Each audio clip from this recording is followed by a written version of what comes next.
Kingmakers IAS Academy for UPSC and TNPSC admissions. Call 9442272273. ஏப்ரலுக்குள் மகளிருக்கான 33% இடஒதுக்கீடு நிறைவேற்றப்படும் என்று நாடாளுமன்ற விவகாரத்துறை அமைச்சர் கிரண் ரிஜிஜு தெரிவித்திருக்கிறார். இதனை நாம் முக்கிய செய்தியாக பார்த்து வருகிறோம். கூடுதல் விவரங்களோடு இணைகிறார் செய்தியாளர் ரமேஷ். வணக்கம் ரமேஷ், முழு விவரங்களை பதிவு பண்ணுங்க.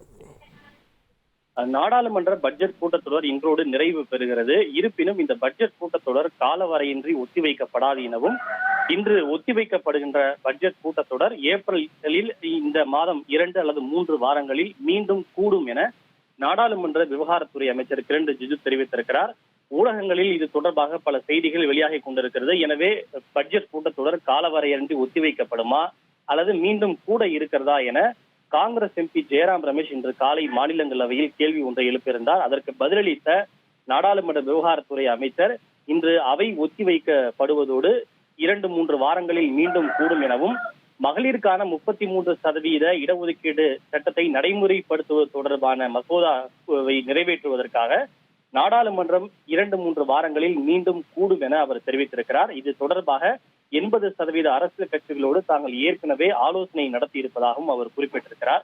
இதனுடைய பின்னணியை நாம் இந்த நேரத்தில் தெரிந்து கொள்ள வேண்டியது அவசியமாக இருக்கிறது.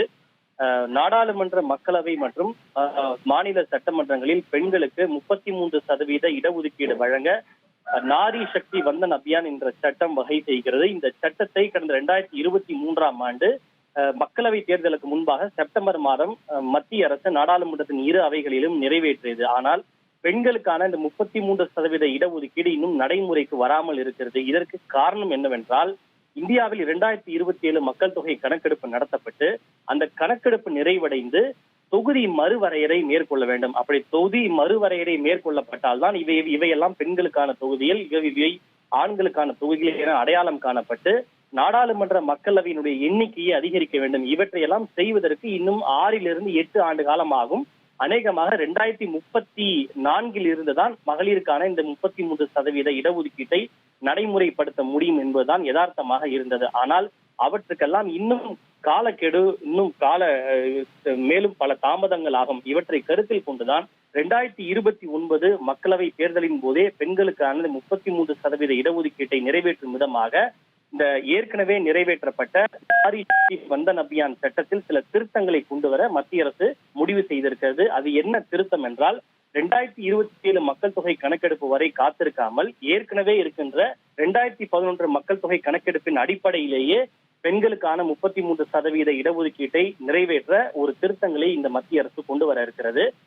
மக்கள் தொகை கணக்கெடுப்பு மட்டுமல்ல, பெண்களுக்கான 33% இடஒதுக்கீட்டை நடைமுறைப்படுத்த வேண்டும் என்றால் தொகுதிகளின் எண்ணிக்கையை அதிகரிக்க வேண்டும்.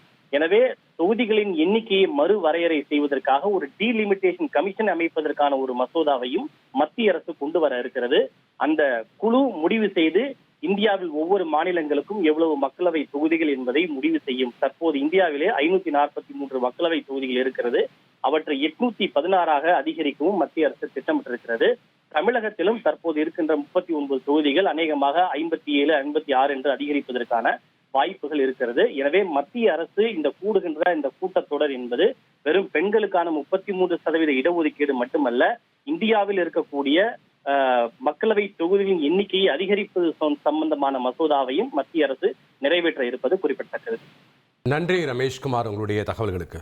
Kingmakers IAS Academy for UPSC and TNPSC admissions. Call 9442272273.